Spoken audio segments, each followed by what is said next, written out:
Good morning everyone. Today 17th of December 2020 class 4 subject Bangla ব্যাকরণ বই ভাষা মুকুল। আজকে আমরা করব তোমাদের বাংলা ব্যাকরণ বই থেকে চতুর্দশ অধ্যায় এক কথায় প্রকাশ।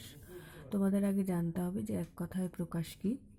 একটি বাক্য বা বাক্যাংশকে একটি মাত্র শব্দের দ্বারা প্রকাশ করার নাম হচ্ছে এক কথায় প্রকাশ।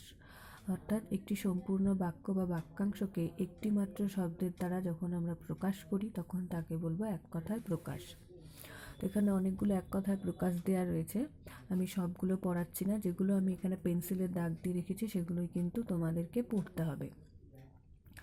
অশ্বের ডাক রেশা, অলঙ্কারের শব্দ সিঞ্জন, অন্যদিকে মন যার অন্যমনস্ক, অরিকে দমন করেন যিনি অরিন্দম, অনুসন্ধান করবার ইচ্ছা অনুসন্ধিৎসা, আয় বুঝে ব্যয় করে যে মিতব্যয়ী, আদি নেই যার অনাদি, আকাশ ও পৃথিবী ক্রন্দসী, ইন্দ্রকে জয় করেছেন যিনি ইন্দ্রজিৎ, ইন্দ্রিয়কে জয় করেছেন যিনি জিতেন্দ্রিয়, ইতিহাস জানেন যিনি ঐতিহাসিক, ঈশ্বরের অস্তিত্বে যার বিশ্বাস আস্তিক, উপস্থিত বুদ্ধি আছে যার প্রত্যুৎপন্নমতি, একই গুরু শিষ্য সতীর্থ, এক মাতার সন্তান সহোদর, একের ভাষা অন্যকে বুঝিয়ে দেয় যে দোভাষী, কথায় কথায় কাঁদে যে ছিঁচ কাঁদুনে, খেয়া পার করে যে পাটনি, ক্ষয় নেই যার অক্ষয়, চোখের কোণ অপাঙ্গ।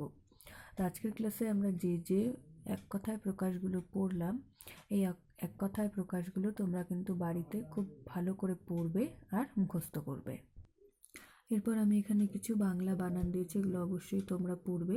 সাতদল তালব্য সহায়কার দয় ব ল সাতদল, সিঞ্জন তালব্য সয় রস্যি অয় বর্গীয় জ দন্তনা সিঞ্জন, সতীর্থ দন্তস তয় দীর্ঘি থয় রেফ সতীর্থ, ক্রন্দসী কয় রফলা দন্ত নয় দ দন্তশয় দীর্ঘি ক্রন্দসী। তোমরা এই বানানটি দুটোভাবেই লিখতে পারো।